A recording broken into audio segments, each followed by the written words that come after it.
자, 46번. 다 밀주신 왕의 재위기간에 있었던 사실로 옳은 것은 나라 안의 여러 군현에서 공부를 바치지 않으니 창고가 비어버리고 나라의 쓰임이 궁핍해졌다. 왕이 사신을 보내어 독촉하자 이로 말미암아 이곳에 도적이 벌떼처럼 일어났다. 이때에 원종과 에노 등이 사벌주에 운거하여 반란을 일으켰다. 자, 요 시기는 우리가 진성여왕 때. 진성여왕이면은 9세기 말이에요. 한 887년부터 897년 정도? 그러니까 이제 9세기 말이라고 볼 수 있죠.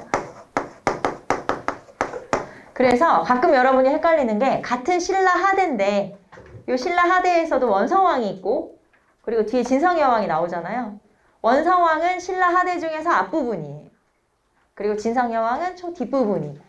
그래서 이제 시기로 혹시 구분을 할 때 똑같은 하대라 하더라도 원성왕 그리고 또는 뭐 장보고의 난이 일어났던 그러니까 장보고가 청해질에 설치한 흥덕왕, 문성왕 이런 왕은 한 중간쯤 된다고 보시면 되고 망하기 진짜 얼마 전, 그러니까 얼마 안 남았죠 신라가. 그러면 진성여왕 말기라고 보시면 돼요. 자, 그러면 진성여왕 때 있었던 업적들, 업적이라고 보기는 좀 그렇고 그 일들 첫 번째 지금 우리가 사료에 나왔던 원종과 에노의 난. 자, 원종과 에노의 난이 있죠. 자, 그리고 이 비슷한 계열의 반란으로 적고적의 난, 적고적의 난이 있어요. 빨간 바지 입고 다녀서 적고적의 난. 자, 그 다음에 또 이거 말고도 기원, 견원, 양길, 궁예 등등등의 농민 봉기가 있었다. 요거는 이제 빼고. 자, 그 다음에 3대목이 편찬되죠? 3대목은 향과 집이에요. 책이에요, 책. 각간 위홍을 중심으로 해서 이런 어떤 3대목이라는 향과 집을 편찬하게 되고. 자, 그 다음에 최치원이 왕에게 개혁안을 건의하게 되죠? 최치원의 시모십조. 최치원의 시모십조를 왕에게 건의했으나 받아들여지지 않는다. 자, 그래서 이런 내용들이 바로 진성여왕 때 있었던 내용. 이 정도는 알아두셔야 돼요. 그쵸?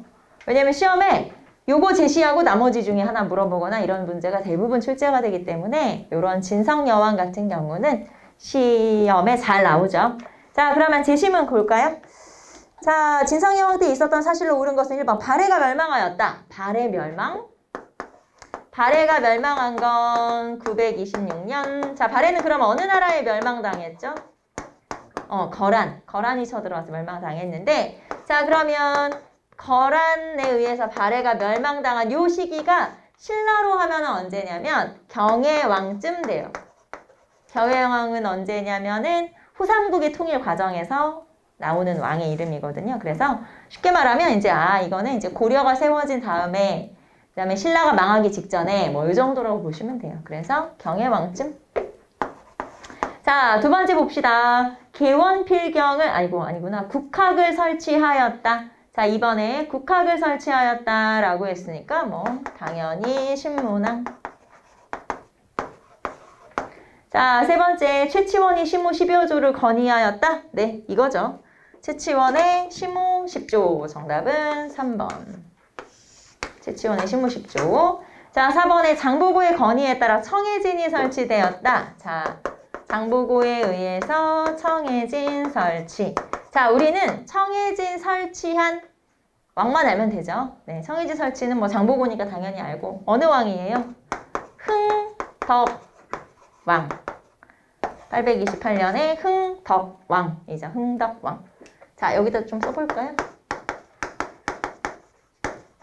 흥덕왕은 시험에 잘 나오는 왕은 아니에요. 하지만 이런 식으로 가끔 제시문에 나올 수 있기 때문에 흥덕왕 체크해 볼게요. 흥덕왕은 청해진 설치 그리고 사치 금지령.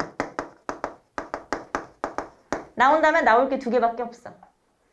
사치 금지령이나 아니면 청해진 설치. 둘 중에 하나죠.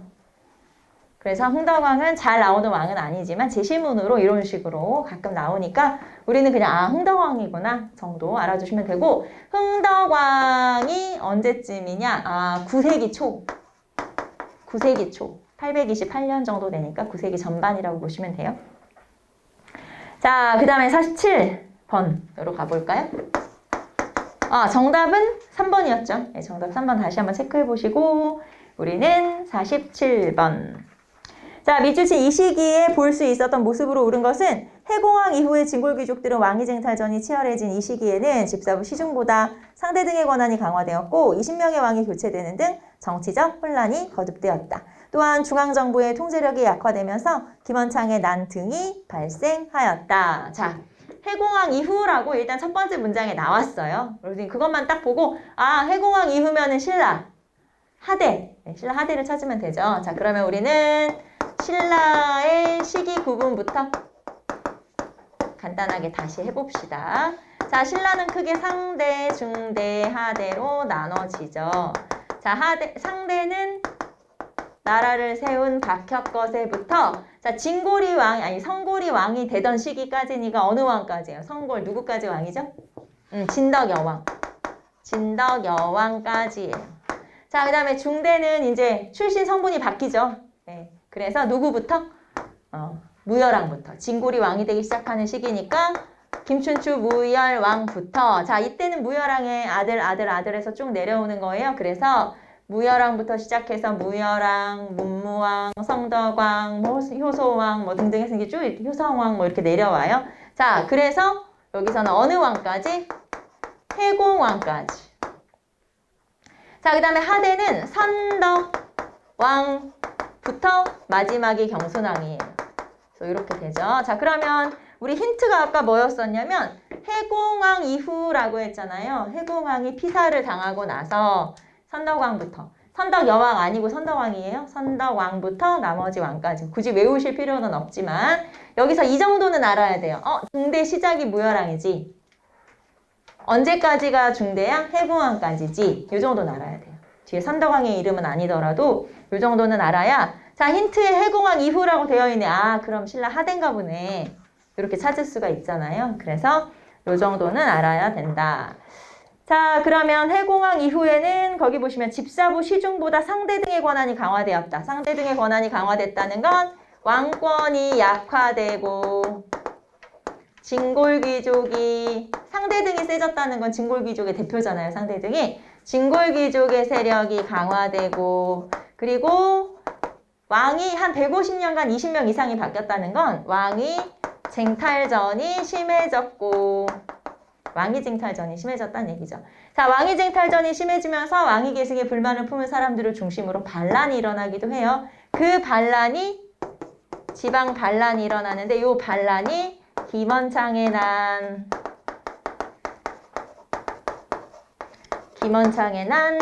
김범문의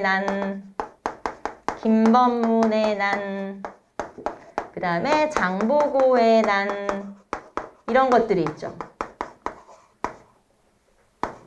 그래서 이런 반란들이 일어나게 돼요. 자, 연도는 그냥 상관없이 쓴 거고. 자, 그래서 이런 것들은 이제 왕위 계승에 불만을 품은 반란들. 그리고 이제 뿐만 아니라 신라 하대에는 농민봉기도 일어나죠. 자, 이 농민봉기 중에 가장 대표적인 게 앞에서 우리가 적고적의 난, 원종과의 노의 난 이런 것들이죠. 그래서 이런 것들이 일어난 시기다. 그리고 육두품은 밀려나지. 그래서 반신라적 성향. 그리고 호족과 결탁. 그리고 여기다가 지방 호족의 성장. 이런 것들이 이 시기에 있었던 일들이에요. 그래서 이 시기에 있었던 일들을 한번 적어본 거고요. 자, 그러면 해공왕 이후에 신라 하대의 모습을 골라라 라고 하는 게 문제죠. 자, 그럼 제시문 가볼까요? 자, 근데 여기서 이제 볼 수 있는 모습이라고 하니까 좀 구체적으로 표현이 되어 있네요. 1번 우상국을 정벌하는 장군. 자, 여기다 써볼까요? 여러분, 우상국을 정벌하는 장군. 이사부. 그치, 이사부지. 그런데 우상국이니까 지증왕 때일 거고 장군은 이사부일 거고 실직주의 군주가 되는 거죠. 하슬라주의 군주였고 실직주의 군주가 된다. 실직주는 지금 삼척이에요. 삼척. 그래서 이사부. 자, 그 다음에 두 번째. 그리고 이 이사부가 나중에 대가야 멸망시킬 때도 참여한 거 아시죠, 여러분? 진흥왕 때. 자, 그 다음에 2번 개원필경을 저술하는 육두품. 자, 개원필경을 저술하는 육두품이면 누구? 최치원. 최치원의 문집 중에 가장 대표적인 게 개원필경. 그래서 최치원은 저서를 좀 알아두실 필요가 있는데 여기 나오는 개원필경, 뭐 제왕연대령 뭐 이런 것들이 있죠. 사륙집 이런 것들이 있죠. 자, 그다음에 3번 김음돌의 난을 진압하는 군인 뭐 누군지 모르지만 신문왕이겠지? 신문왕이면 신라 중대니까 아니고요. 자, 그다음에 4번 노비양건법의 시행을 반영하는 농민 노비양건법은 고려 광종. 자, 그래서 여기서는 지금 최치원 찾으면 되겠죠? 신라 하대의 대표적인 학자이면서 인물이죠. 자, 정답은 2번. 자, 여기에서는 여러분이 이 신라 시대 구분 한번 다시 정리 한번 해보시고 해공왕 이후는 신라 하대구나 요거를 알아두시면 되겠죠. 자, 그 다음에 우리는 발해로 가볼까요? 자, 41페이지 발해 48번으로 가봅시다. 가 왕대의 사실에 대한 설명으로 옳은 것은 자, 가는 흑수말갈이 당과 통하려고 하자 군사를 동원하여 흑수말갈을 치게 하였다. 또한 일본의 사신 고재덕 등을 보내서 여러 나라를 관장하고 여러 번을 거느리며 고구려의 옛 땅을 회복하고 부여의 옛 습속을 지니고 있다. 라고 하여 강국임을 자부하였다. 자, 일단 첫 번째 48번이죠. 자, 첫 번째가 일단은 흑수말갈을 쳤다라고 하잖아요. 그래서 흑수말갈과 당을 공격했다, 견제했다 라고 볼 수 있는데 흑수말갈이야 뭐 이렇게 큰 세력은 아니니까. 그리고 이 당을 공격했다라고 하는 게 좀 중요하죠. 자, 누구를 시켜서? 장문유. 네, 장문유는 수군이에요, 수군. 말하자면 뭐 해적이라고도 나오고 수군이라고도 나오는데 이 수군을 시켜서 당의 산둥반도, 산둥지방, 덩저우지방, 산둥반도 등주를 공격하게 했었죠. 산둥지방에 덩저우라고 하는 지역이 있고 요 덩저우를 공격하게 했다. 그래서 자사위준이라는 사람을 죽이기도 했었다. 자, 그래서 당을 공격했었고요. 당나라가 공격을 당하자 열받은 당이 신라에게 도움을 청하기도 하죠. 그래서 신라 성덕왕이 발해의 국경지역을 또 공격을 하기도 했었죠. 자, 어쨌든 흑수말과가 당을 공격했고, 자, 그 다음에 일본의 사신을 파견했다. 정확히 말하면 최초로 파견을 하게 되고, 자, 거기에 뭐 어떤 표현이 나오냐면, 자, 고구려의 유속을, 고구려의 옛 땅을 회복하고 부여의 유속을 이었다. 이 문장을 좀 알아두세요. 자, 만약에 이 문장이 나온다. 무조건 무왕이야, 무왕. 무조건. 자, 여러분이 무왕과 문왕이 외교문서를 보냈어. 어떻게 구분하냐? 이거 나오면 무왕이야. 네, 이렇게 구분하면 돼요. 그래서 이 문장이 나온다고 고구려의 옛 땅을 회복하고 부여의 풍습을 이었다. 유속을 이었다. 라고 하면 아, 이거는 무왕이구나 라고 알아두시면 돼요. 자, 그러면 이건 어느 왕이냐? 발해 무왕. 발해 무왕이죠. 자, 발해 무왕의 업적을 골라라 라고 하는 거죠. 자, 그러면 발해 무왕 같은 경우는 뭐 영토를 확장하기도 했고 그 다음에 이제 이런 업적들. 자, 그러면 1번 체크해 볼까요? 자, 국호를 진국에서 발해로 바꾸었다. 자, 나라 이름은 진국에서 발해로 바꿨어요. 고왕, 대조영. 두 번째, 신라는 급찬 숭정을 발해 사신으로 보냈다. 모르지 우리는 잘. 그래서 이거는 한 7대와 8대 왕쯤이라고 추측해요. 한 9세기 초 정도 되거든요. 그래서 7대와 8대. 정왕과 희왕이라고 하는데 뭐 우리 뭐 모르죠? 9세기 초? 한 7, 8대 왕쯤이라고 보시면 되고요. 자, 그 다음에 세 번째, 대흥이라는 독자적인 연호를 사용했다. 문왕. 조금 이따 발해 정리 한번 해볼게요. 자, 그 다음에 장문유가 당의 등주를 공격했다. 이거지, 이거. 이게 무왕.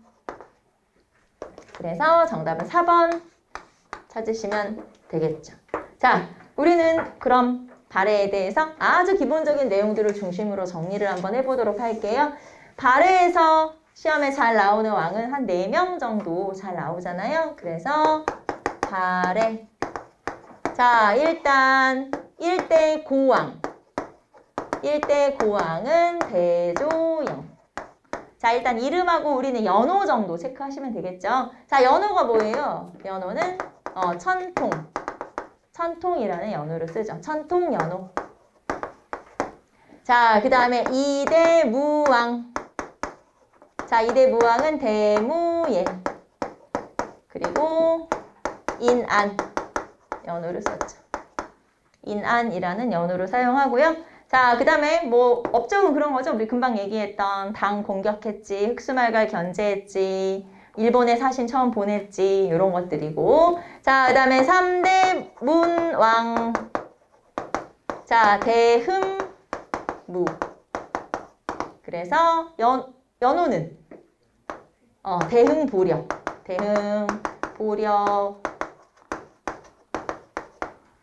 대흥보력이란 연호를 썼죠. 자, 그 다음에 10대 선왕. 전성기 대인수 건흥 연호를 사용했죠. 그래서 이런 것들이 가장 기본적인 거고, 그 다음에 이제 중간중간에 뭐 발에 아까 우리 군왕으로 책봉된 건 고왕, 국왕으로 책봉된 건 문왕, 뭐 이런 식으로 업적을 또 떠올려 보실 수 있겠죠. 자, 그러면 우리는 정답. 자, 48번의 정답은 4번이었죠? 네, 4번 체크해 두시고, 요 정도는 가장 기본이에요. 그리고 이름도 알아두셔야 되는 거 아시죠? 그래서 여러분이 만약에 요거 안 외웠다, 오늘 외워야 돼, 오늘. 알겠죠? 내가 이거 좀 헷갈리는데, 오늘 해, 오늘. 미루지 말고. 오늘 하세요, 오늘. 알겠죠? 오늘 아니면 이번 주. 이번 주 안에 하세요. 가장 기본적인 것들, 한국사에서 정말 시험에 자주 나오는 것들, 그 개념만 알고 있어도, 우리 전에 그런 얘기 했었죠. 막 80점 이상 맞아, 무조건. 이런 것처럼. 그러니까 여러분이 왜 틀렸는지 한번 생각해 보는 것도 중요해요. 여러분 오늘 시험 문제 풀었는데, 내가 이거 왜 틀렸지? 한번 생각해 보시고, 내가 어떤 부분이 부족하지? 예를 들면 난 고대를 못하나. 여러분이 오늘 제일 많이 틀렸을 건 현대사겠죠? 아까 13번 문제, 그거. 그럼 이제 다시 가야지, 현대사. 그래서 그런 식으로 내가 어느 부분이 취약한지 한번 떠올려 보시고. 그 다음에 기본적으로 알아야 되는 이런 거 정말 기본이잖아요. 이런 거 내가 알고 있는지 확인 한번 해보시고, 만약에 이거 헷갈려? 오늘 해, 오늘. 더 이상 미루지 마세요. 이제 오늘 미루잖아? 이거 나오면 틀린다고 생각하시면 돼요.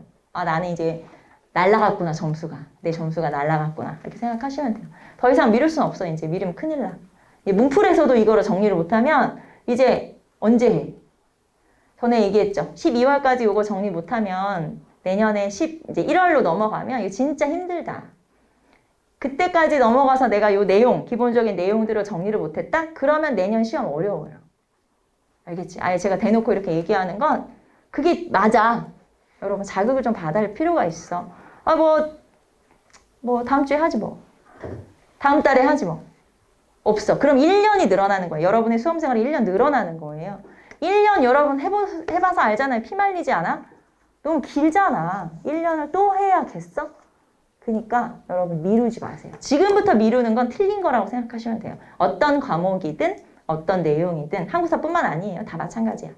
그러니까 지금부터는 미루지 마시고 하면 오늘 하세요. 오늘 해서 만약에 내일 기억이 안 나. 그럼 내일 또 해. 그럼 되잖아. 이걸 막 100번 쓰라는 얘기가 아니잖아요. 한 번 쭉 보고 좀 뭐랄까요? 집중해서 보고. 그리고 붙여놔. 이거 붙여놔. 써서 독서실 앞에 붙여놔. 기억 안 나? 그럼 내일 또 봐. 맞아. 고항이지? 한 번 또 보고. 그 다음에 또 봐. 그럼 반복하는 거에 이거에서 더 따라올 건 없어. 이게 최고야. 반복 학습하는 게 최고이기 때문에 만약에 헷갈린다? 이런 거 가장 기본적인 거 그러면 다 붙여놔.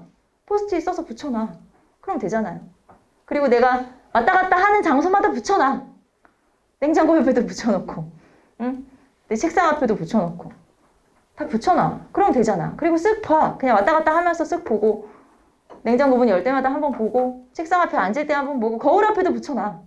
그리고 한번 보고, 그렇게 하면 되죠. 지금부터 하면 충분히 내년 시험 합격할 수 있어요. 지금부터 그렇게 하면. 알겠죠? 한국사뿐만 아니라 나머지 과목들도 다 마찬가지예요.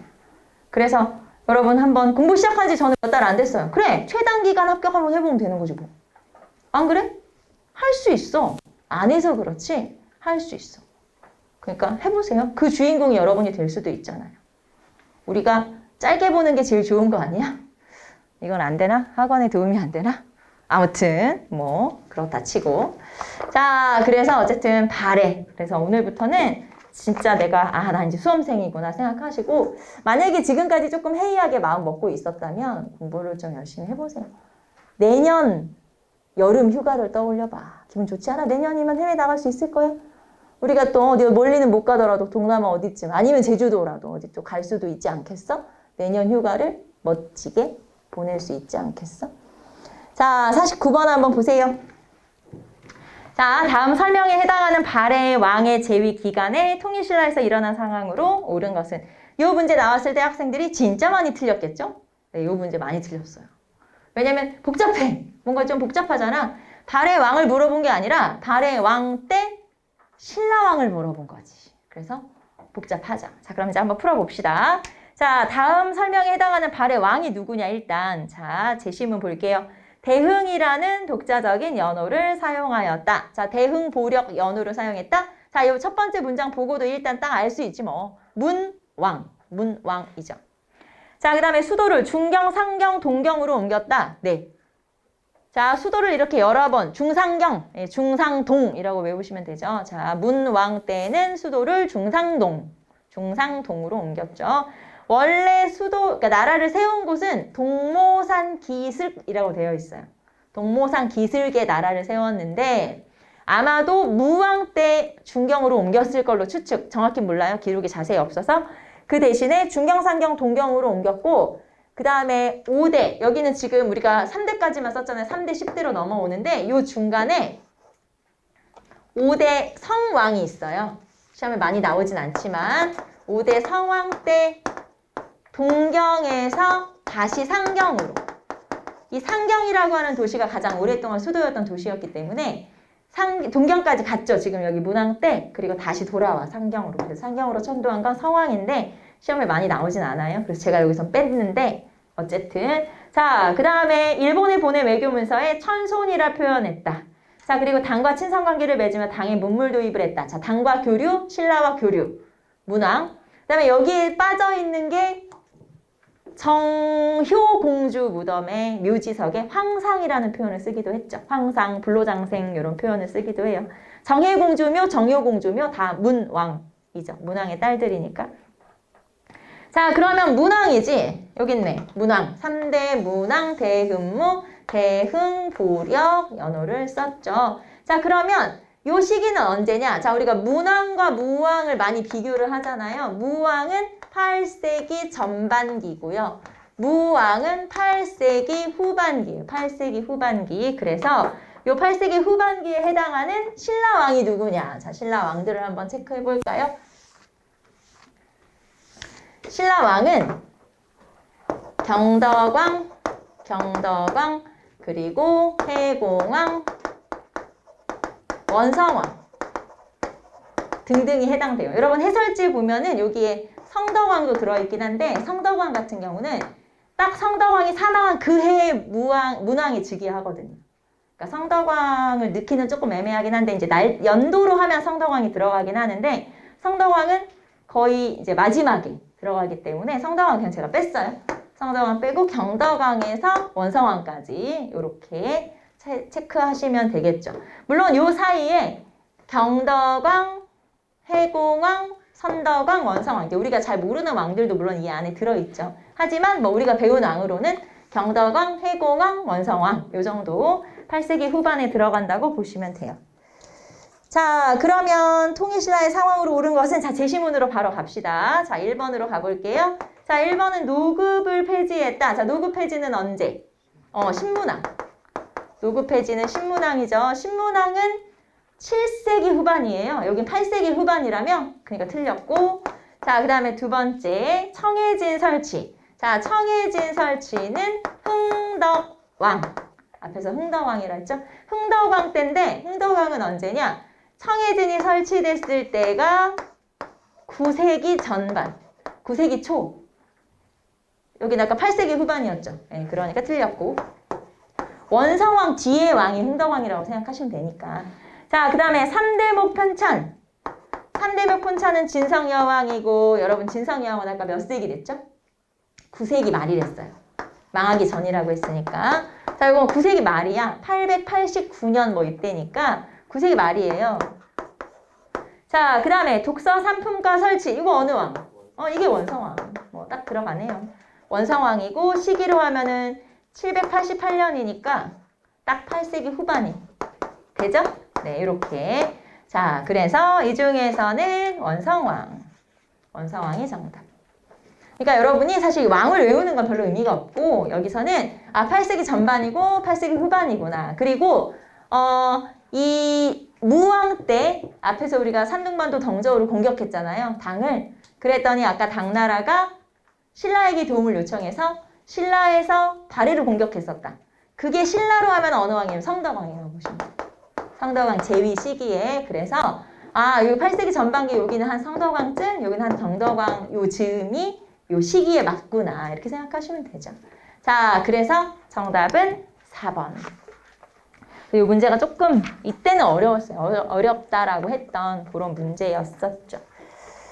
자, 그 다음에 우리는 50번으로 갑시다. 다음 자료가 설명하는 나라에 대한 설명으로 옳지 않은 것은 자, 넓이는 2000리이고 주현에 숙소나 역은 없으나 곳곳에 마을이 있는데 대다수가 말갈의 마을이다. 백성은 말갈인이 많고 원주민은 적다. 원주민을 마을의 우두머리로 삼는데 큰 마을을 도독이라 하고 그 다음은 자사라 한다. 백성들은 마을의 우두머리를 수령이라고 부른다. 자, 가장 핵심 문장은 두 번째 문장이네요. 두 번째 문장에서 백성은 말갈인이 많고 원주민은 적다. 실제 원본에는 말갈인은 많고 토인은 적다. 이렇게 표현하기도 하죠. 자, 그러면 지배층이 고구려인인데 요 고구려인을 토인 또는 원주민이라고 표현한 거예요. 고구려인을. 그 다음에 피지배층을 말갈인, 피지배층은 이제 말갈인이죠. 그래서 지배층과 피지배층으로 이렇게 표현을 한 거고, 자, 그 다음에 그 지역의 우두머리들은 고구려인이 맞는다라고 했으니까 지배층이고요. 자, 그 다음에 지방행정구역이 5경, 15부, 62주잖아요. 자, 이 중에서 15부의 장관을 도독, 62주의 장관을 자사. 그 다음에 이제 요 주 밑에 현이 있거든요, 현. 그래서 요 현은 현승. 이렇게 불러요. 오경은 제가 따로 쓰지 않는 건 오경은 정확한 명칭은 없지만 아마도 뭐 한 절도사쯤이 아닐까 생각해요. 그러니까 정확한 건 아니에요. 그냥 기록에는 없지만 오경. 그럼 오경의 장관은 누구냐? 몰라. 근데 한 절도사쯤이 아닐까라고 생각해요. 모르지. 자, 그래서 도독, 자사, 현승 이런 식으로. 자, 이것도 약간 신라와는 차이가 있죠. 신라의 주군현은 군, 태수, 현령 이런 식으로 명칭이 가거든요. 그러니까 여기는 현승이고 그다음에 신라는 현령이고 그러니까 명칭이 자체가 다르다 이 말이에요. 그런데 이 도독이라고 하는 명칭은 신라와 똑같죠. 무슨 말이냐면 이 도독이라고 하는 장관의 명칭은 통일신라의 구주의 장관의 명칭도 도독이에요. 그래서 명칭이 똑같네? 네, 명칭이 똑같아요. 뭐 대통령 다 똑같잖아. 나라마다 비슷하지. 그런 거랑 비슷하다고 생각하시면 돼요. 그래서 발해의 15부의 장관 도독, 통일신라의 구주의 장관도 도독. 명칭이 똑같다? 맞아요. 이것도 제시문으로 한번 나온 적이 있어요. 똑같은 명칭을 쓰는구나 라는 거. 자, 그러면 발해겠지? 당연히. 자, 그럼 우리는 발해에 대한 설명을 고르면 되죠? 자, 1번 전국을 5경 15부 62주로 정비했다? 네, 맞아요. 어느 왕 때? 선왕 때, 선왕. 2번 정당성의 대내상이 국정을 총괄하였다? 맞아요. 자, 요거 한번 설명. 발해는 당의 삼성육부를 모방. 당의 삼성육부 제도를 모방했어요. 그래서 당나라도 삼성육부가 있고 발해도 삼성육부가 있어요. 그런데 이거를 독자적으로 운영을 하게 돼요. 자, 당의 삼성육부를 그대로 모방했어요. 그래서 당나라 같은 경우는 중서성, 문하성, 상서성. 그런데 발해 같은 경우는 정당성, 선조성, 중대성. 일단 명칭이 싹 다르다 이 말이에요. 자, 명칭 다름. 그 다음에 두 번째 정당성 중심. 자, 당에서는 상서성이라고 해서 별로 중요하지 않은 관청인데 그거에 해당하는 정당성이 발해에서는 최고 관청이에요.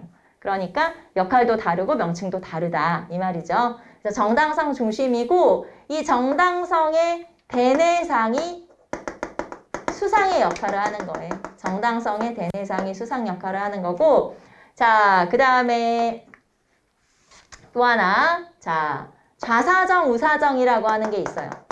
좌사정, 우사정이라고 해서 정당성 밑에 관청이 있다는 거. 그래서 이런 이제 중간 관청이 또 있는데 이 좌사정, 우사정은 당에는 없어요. 발에만 있어. 그 다음에 유교적 명칭. 예를 들면 육부의 명칭이 충효, 충인의지, 예신 이런 식으로 명칭이 유교적인 내용을 담고 있죠. 그래서 이런 명칭도 다르고 중심 관청도 다르고 그 다음에 좌사정, 우사정이라고 하는 또 중간 관청도 있고 이런 거는 전부 다 독자적으로 운영했구나. 당나라 거를 모방했지만 독자적이다 라는 걸 알 수가 있죠. 자, 어쨌든 여기서 여러분이 알아야 되는 건 이거 정당성이 핵심 관청, 최고 관청. 그 다음에 수상은 누구냐?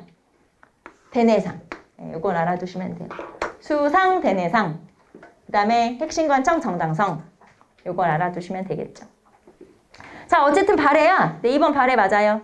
3번 수도는 당의 수도인 장안성을 본떠서 건설하였다? 맞아요. 자, 수도는 당나라 수도가 장안성인데 장안성을 본떠서 상경성의 구조를 만들었죠. 자, 그 중에서 가장 대표적인 게 여기다 써볼까요? 주작대로라고 하는 게 있죠. 주작대로라고 하는 건 궁성과 도성의 나성, 도성을 둘러싼 성 사이에 넓은 도로가 있는 거죠. 그러니까 지금으로 하면은 광화문 앞에 요 큰 길 있잖아요. 약간 그런 개념이라고 보시면 되는데 그게 주작대로. 이게 당나라 장안성을 모방한 거예요. 그래서 당의 장안성, 수도를 모방했구나. 맞아요? 자, 4번 중앙에서 지방을 견제하기 위해 외사정을 파견하였다. 외사정은 통일신라. 자, 통일신라에서 관리감찰기구는 뭐예요? 사정부. 지방관감찰은 외사정. 알겠죠? 자, 관리감찰, 중앙의 관리감찰은 사정부, 지방관리감찰은 외사정. 이렇게 두 개 알아두시면 되겠죠. 자, 그래서 정답은 4번. 이 관리감찰기구는 우리가 고려 가서 전부 다 한번 살펴보도록 합시다. 고려 파트 할 때 전체 관리감찰기구 한번 살펴보도록 할게요. 자, 정답은 4번 체크하시면 되겠고요. 자, 이제 51번 가봅시다. 자, 볼게요. 51번. 가나라에 대한 설명 옳은 거. 부여와 고씨가 망한 다음에 김씨의 신라가 남해 있고 대씨의 발해가 북에 있으니 이것이 남북국이다. 여기에 마땅히 남북국사가 있어야 할 터인데 고려가 편찬하지 않은 것은 잘못이다. 저 대씨는 어떤 사람인가? 바로 고구려 사람이다. 그들이 차지하고 있던 땅은 어떤 땅인가? 바로 고구려 땅이다. 자, 요 지금 나와 있는 요 사료는 유득공이라는 사람의 발해고라는 책이에요. 자, 유득공의 발해고는 조선 후기 실학자인 유득공이 쓴 서울 출신의 실학자가 쓴 책이고 발해고라는 명칭에서도 알 수 있듯이 발해라는 나라에 대한 단일 국가에 대한 연구서라고 볼 수 있죠. 그래서 굉장히 좀 중요한 의미가 있는데 자, 그러면 첫 번째 문장부터 볼까요? 거기 보시면 부여씨와 고씨가 망한 다음에 자, 여기서 부여씨라고 하는 건 백제. 백제 왕족의 성씨가 부여씨잖아요. 부여용, 부여풍 뭐 이런 이름이. 자, 그 다음에 고씨가 망한 다음에 고구려. 자, 그 다음에 김씨의 신라가 있다. 그리고 대씨의 발해가 있다. 그래서 가나라는 발해를 말하는 거겠죠. 자, 그러면 가나라는 발해니까 발해에 대한 설명으로 옳은 것은 1번. 22담로의 왕족을 파견하였다. 자, 22담로의 왕족을 파견한 나라는 어디예요? 백제. 자, 그럼 우리는 왕까지 나왔으니까. 자, 어느 왕이에요? 무령왕이에요. 무령왕. 무령왕이 전국에 22담로라는 걸 설치하고 왕족을 파견했다. 6세기 초. 자, 최고 교육기관으로 주자감을 두었다. 자, 최고 교육기관으로 주자감을 두었다. 요게 발해죠. 발해. 자, 3번. 특별행정구역인 오소경을 설치하였다. 자, 특수행정구역인 오소경을 설치했다. 통일신라. 자, 그러면 오소경을 설치한 이유가 뭐예요? 수도를 보완하고, 수도의 치우침을 보완하고 지방 세력의 성장을 억제하기 위해서 수도의 치우침을 보완하고 지방 세력의 성장을 감시하기 위해서 이게 오소경이죠. 자, 그럼 오소경 뭐뭐예요? 뭐뭐. 이거 가끔 지역도 물어보기 때문에 지역까지 한번 정리해 봅시다. 자, 오소경은 일단 제가 한번 쭉 써볼게요. 북원경, 중원경, 서원경, 남원경, 금강경. 자, 우리 이제 지역 어디예요? 북원경. 북원경은 원주. 이 북원경을 근거로 성장한 뭐라고 해야 돼? 도둑대라고 해야 돼? 양길. 양길은 누구냐면 궁예가 양길 밑에 있었어요. 네, 그래서 궁예를 데리고 있었던 양길이 근거지가 북원경, 원주인 거죠. 자, 중원경은 어디예요? 우리 중원 고구려비 할 때 그 중원이라고 생각하시면 돼요. 중원경은 어디죠? 충주. 네, 충주. 중원 고구려비가 충주에 있다고 했죠. 충주. 충주가 한반도에 가운데쯤 된대요. 예. 정확히 모르겠어요. 그리고 또 양구가 배꼽이라고 그랬나? 뭐 아무튼 그런 게 있더라고요. 잘 모르겠어. 아무튼 양구는 좀 윗부분이지 않을까? 가운데인가? 잘 모르겠지. 잘 모르겠어요. 양구를 내가 가본 적이 있었나? 기억이 안 나. 양구에서 또 군 생활했던 친구들이 있을 수 있죠. 지긋지긋하지? 그쪽으로는 오줌도 안 싼다며. 군대 지긋지긋하면 그런다고 하더라고요. 자, 그 다음에 서원경. 서원경은 어디? 청주. 중원경은 아까 우리가 얘기했던 뭐 중원 고구려비 같은 그런 거 있고, 서원경은 민정문서가 서원경 부군의 촐라. 알죠, 여러분? 서원경. 그래서 그게 청주. 그 다음에 남원경은 남원이에요, 그냥. 전라도. 그 다음에 금관경은, 금관 하면 어디야? 금관 가야 하면 딱 김해. 그래서 이런 지역들이 있죠. 수도가 금성, 경주니까 너무 한쪽에 치우쳐 있어서 이렇게 수도의 치우침을 보완하기 위해서 설치한 게 오소경이에요. 이 오소경을 완성한 건 그럼 어느 왕이야? 또 우리 왕을 또 정리해야지. 신문왕. 맞아요, 신문왕. 자, 4번. 사회 질서 유지를 위한 팔조법이 있었다. 네, 고조선이죠. 뭐 말 안 해도 4번은 제가 생략할게요. 우리를 너무 무시하는 거 아니야? 이런 질문을 내다니. 자, 그래서 정답은 2번 찾으시면 되고, 또 나온 김에 교육기관 정리 한번 해볼까요? 자, 나라별로 또 교육기관 한번 정리하고 넘어갈까요? 자, 고구려부터 한번 봅시다. 고구려는 학교가 태학. 네, 태학부터 한번 봅시다. 자, 고구려 학교는 태학이지. 소수리망이지. 자, 그 다음에 이거는 최고 교육기관이고 한 개 더 있지. 네, 경당 있죠. 경당은 장수왕이라고 쓸게요. 그냥 5세기 이후니까 장수왕 이후에 지방 사립. 여기는 중앙 최고 교육기관. 자, 그 다음에 백제. 백제 학교는 없어요. 백제는 학교가 없죠. 자, 학교는 없으나 그 대신 뭐가 있어? 박사제도라는 게 있어. 그래서 유교를 교육하기는 했지. 그래서 예를 들면 오경박사, 의박사, 역박사 같은 박사제도가 있었어요. 자, 그러면 신라는 학교가 역시 없지요. 네, 학교는 아직은 없지요. 통일 전에는 없지요. 그 대신에 자, 그러면 신라에서 유교를 가르치긴 했어? 유교 교육을 하긴 한 것 같아? 한 것 같아. 임신서기석을 통해서 알 수 있죠. 임신서기석이 진흥왕이나 진평왕이에요. 그러니까 통일 전이야. 그래서 임신서기석 보니까 얘네들이 공부하긴 했더라 라는 걸 알 수 있죠. 자, 그 다음에 통일신라로 가면은 이제 드디어 학교가 생기죠. 자, 통일신라 시대에 있었던 학교가 이게 이제 국학이에요. 그래서 신문왕 때 국학. 이게 태학 또는 태학감으로 바뀌었던 게 경덕왕. 다시 국학으로 이름을 바꾼 게 해공왕. 그래서 우린 해공항까지 한번 적어봤고요. 자, 그 다음에 통일신라 말고 발해 학교 이름이 이게 주자감. 이게 주자감이죠. 자, 그럼 주자감을 설치한 왕은 누구예요? 왕이죠.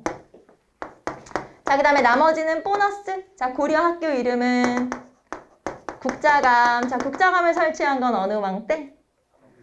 성종. 성종 때.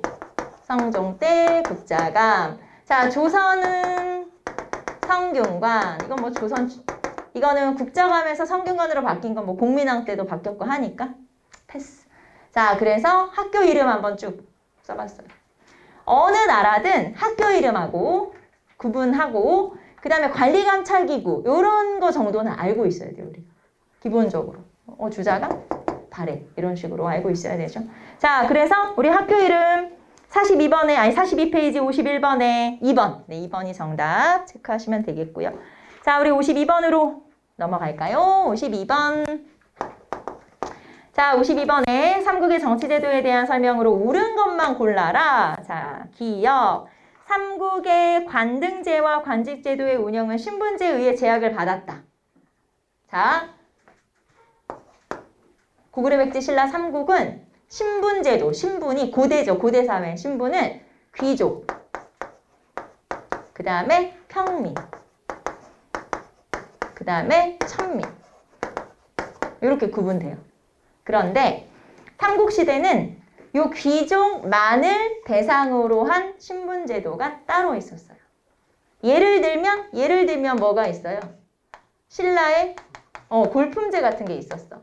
그래서 우리한테 알려진 건 신라의 골품제만 알려져 있지만 실제로는 고구려나 백제에도 이렇게 지배층을 대상으로 한 신분제도가 따로 있었을 것으로 추측하고, 그리고 그 신분과 연결되어 있는 관등제도가 있을 것이다.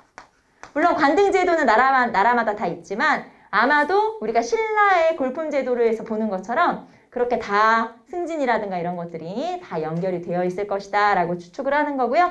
그래서 관등제와 신분제도는 그러면 연결되어 있어? 유기적으로 연결되어 있어? 당연히 연결되어 있죠. 그리고 왜 이런 거 있잖아요. 신라 같은 경우는 승진에 딱 제한도 있고 하잖아요. 할 수 있는 게 있고 하면 안 되는 게 있고 이런 것들이 있다는 건 이런 신분제도와 관직의 등급, 관등제라든가 이런 것들이 다 유기적으로 연결되어 있다라는 걸 알 수가 있죠. 그럼 기억 제시문 다시 볼게요. 삼국의 관등제와 관직제도의 운영은 신분제에 의해서 제약을 받았다. 당연하죠. 네, 당연히 기억 맞고요. 자, 그 다음에 니은으로 가볼까요? 자, 기억은 맞는 설명이고 그래서 자, 니은 갑시다. 고구려는 대성에는 철역은지 그 다음에는 욕사를 파견하였다. 자, 이게 무슨 말이냐면 고구려 같은 경우는 자, 써볼게요. 고구려는 중앙은 오부로 오부, 그 다음에 지방은 몇 개로 나눠요? 오부. 그래서 오부. 자, 그러면 지방의 오부에 누구를 파견하죠? 지방의 오부에 지방관을 파견하죠? 요 지방관이 욕살. 자, 그 다음에 부 다음 행정구역이 있을 거 아니에요? 그 밑에. 자, 그래서 거기 보시면은 그 다음 행정구역의 성에는 자, 여기에는 누구를 파견한다고요? 여기가 철역은지라고. 그러니까 제일 쉽게 말하면 지금으로 하면 뭘까요? 한 도지사쯤 되겠죠. 가장 높은 거는. 그게 이제 욕살쯤 되는 거고 그 밑에 뭐 시장, 군수, 구청장 있을 거 아니야? 그러면은 그 다음이 철역은지라는 거예요. 이해되죠? 한 시장쯤 되겠죠. 지금으로 하면은. 그래서 도지사가 욕살이고 그 다음에 시장쯤 되는구나. 이렇게 보시면 되죠. 그래서 욕살이 제일 높고 그 다음 철역은지고 요 순서대로다. 그래서 여러분 교재에 보시면 대성에는 철역은지 그 다음엔 욕살이라고 돼 있으니까 틀린 거지. 당연히 틀렸죠. 자, 그 다음에 디귿 볼까요? 자, 백제에는 도성의 오부, 지방의 오방군 행정제도를 시행하였다. 자, 그럼 이거 똑같네. 백제. 자, 여기다 써볼게요. 백제는 중앙은 몇 개로 나눠요? 오부. 중앙 오부로 나누고 자, 그 다음에 지방은 뭘로 나눈다고? 오방으로 나눈다는 거예요. 자, 그럼 방에는 누구를 파견해요? 방령. 방령을 파견하고 자, 그 다음에 군. 그 다음에 성, 체제로 간다는 거예요. 그래서 군에는 군장을 파견하고 그 밑에는 또 성을 설치하고 이런 식으로. 그래서 백제는 지방이 방, 군, 성 제도다 이 말이죠. 방, 군, 성 제도를 가지고 있다. 그게 이 말이야. 알겠죠? 그 말이지. 그래서 백제는 도성의 우부, 지방의 방, 군 제도를 시행했다. 네, 맞아요. 맞다. 자, 리을 볼까요? 신라는 십정 군단을 바탕으로 영역을 확장하고 삼국 통일을 이루었다. 자, 그러면 십정을 기반으로 삼국 통일을 이루었다는 건 통일 전 중앙군이 십정이라는 거잖아요. 근데 우리 알잖아요. 통일 전 중앙군이 아니라 지방군, 통일 전 지방군이 자, 그러면 통일 후의 중앙군 지방군은 뭐예요? 통일 전을 잘 모르겠으면 통일 후는 뭐야? 구서당 십정. 알죠, 우리? 그러면 십정은 통일 이후고 그럼 그 정은 6개가 있었어요. 6개. 육정. 예, 육정이 있었어요. 그래서 자, 신라 통일 전에는 십정 아니고 육정. 그러니까 육정을 모르더라도 십정은 통일 이후구나. 예, 그것만 알고 있으면 풀 수 있죠. 알겠죠? 우리 알잖아요. 구서당 십정 알잖아요. 그러니까 틀렸네? 자, 그래서 옳은 것만 골라라. 그러면 기억, 디귿 찾으면 되죠? 정답은 2번. 이렇게 풀면 되지. 자, 그러면 또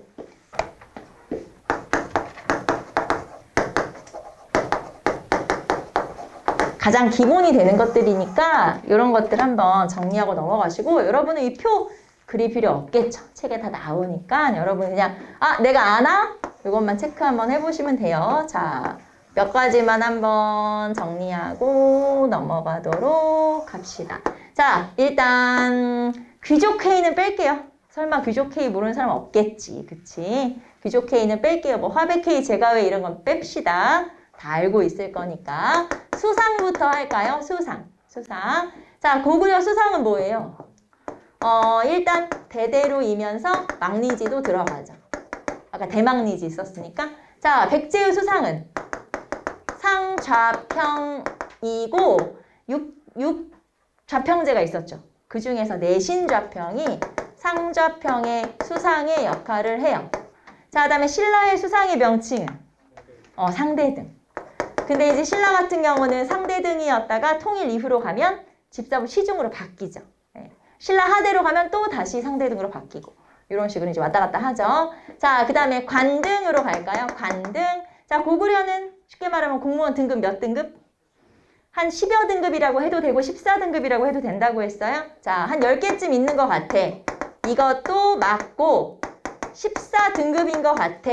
이것도 맞아요. 왜냐면 기록된 책마다 조금씩 다르기 때문에 괜찮다. 자, 그리고 이 관등에서는 형, 태대형, 조이두대형 뭐 이렇게 형 계열과 그리고 사자 계열이 있어요. 형이라는 이름과 사자라는 명칭으로 끝나면 고구려구나. 형 계열, 사자 계열. 자, 백제는 몇 등급? 16등급. 왜 그래서 16관등제, 뭐 6좌평제 이런 거 있었잖아요. 그래서 16관등으로 이루어져 있고요. 자, 이 16관등과 더불어서 이제 등급에 따라서 옷 색깔도 또 다르게 입히죠. 자비청 이렇게 3색 공복을 마련하고 있고, 자, 그 다음에 여기서는 솔 계열과 덕 계열로 나눠져요. 자, 그래서 뭐 나솔, 그 다음에 뭐 무덕 뭐 이런 식으로 나눠지죠. 그 다음에 상대등, 그리고 여기는 몇 관등? 네, 우리 골품제 표 알잖아요. 17관등으로 이루어져 있고 자비, 청황의 4가지 공복이 있다라는 거 알 수가 있죠. 자, 그래서 수상과 관등 살펴봤고 그 다음에 이제 중앙으로 가볼까요? 중앙, 그 다음에 지방 요 정도로 한번 가봅시다. 그 다음에 뭐 특수 요 정도로 하고 넘어갈까요? 자, 봅시다. 중앙에는 그러니까 쉽게 말하면 아까 우리가 오부, 오방 한 것처럼 중앙을 몇 개로 나누냐? 오부. 그리고 여기에 누구를 박연해? 욕살.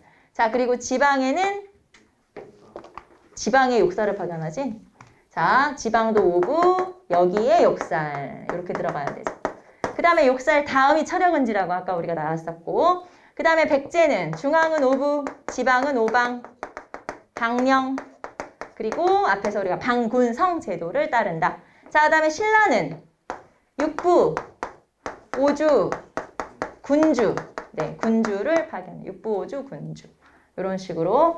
그 다음에 고구려는 삼성이 있었어요. 뭐 재령이라든가 뭐 한성이라든가 해서 삼성이 있었고, 백제는 아시죠?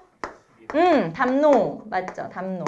그 다음에 신라는 소경이 있었죠. 그래서 소경은 이소경이라고도 하고 삼소경이라고도 하는데 최초의 소경만 우리는 알면 돼. 무슨 소경이죠? 아시촌 소경이라고 하는 게 있었고, 자, 그럼 이 아시촌 소경을 설치한 건 어느 왕이야? 지증왕. 이 정도 알아두시면 돼요.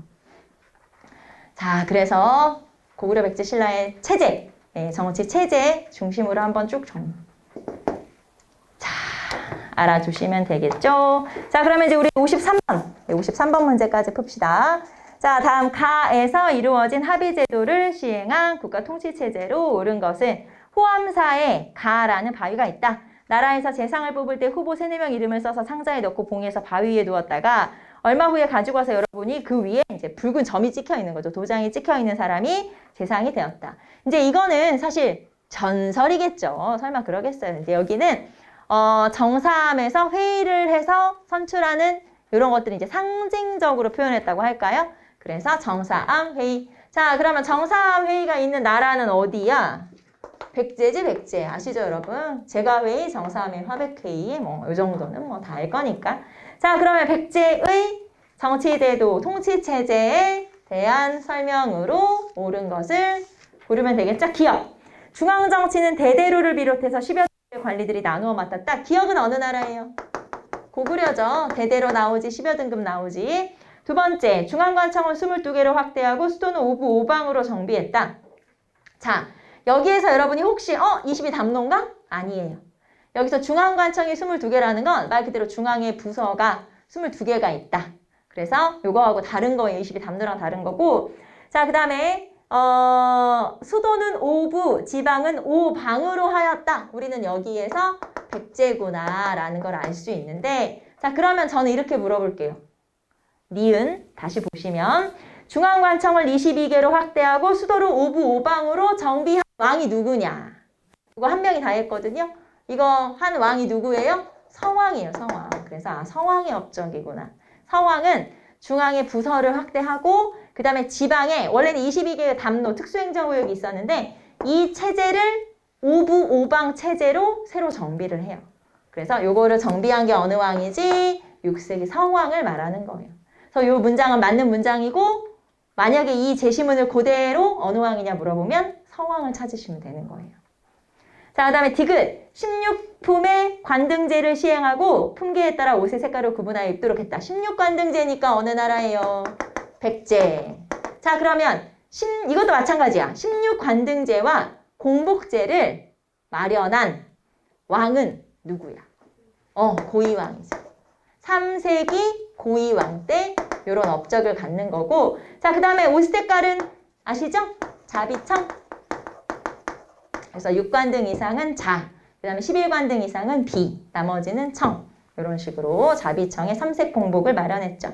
자, 리을. 지방행정조직을 구주 오소경 체제로 정비하였다. 자, 구주 오소경 체제로 정비한 건 통일신라 시대의 신문왕. 네, 제가 말 안 해도 신문왕이죠. 오늘 여러 번 했고. 자, 그 다음 미음. 중앙에 삼성 육부를 두고 정당성을 관장하는 대내상이 국정을 총괄하도록 했다. 일단 고대의 삼성 육부면 발해예요. 알겠죠? 다른 나라 삼성 육부 없어요. 고대에는 발해만 삼성 육부. 그 다음에 제일 중요한 관청은 정당성. 정당성의 수상은 대내상까지 여러분 알아두시면 돼요. 발해. 물론 이렇게 정비한 왕은 문왕이죠. 문왕까지 한번 써봤어요. 자, 그러면 이 중에서 백제만 골라라 아니에요? 니은 디귿. 니은 디귿이 정답 2번. 이렇게 찾으시면 되겠죠. 그래서 여러분 정리 한번 해보시고, 자, 우리는 잠깐 쉬었다가 이제 고대의 경제로 넘어가서 쭉 풀어보도록 할게요. 네, 잠깐 쉽시다.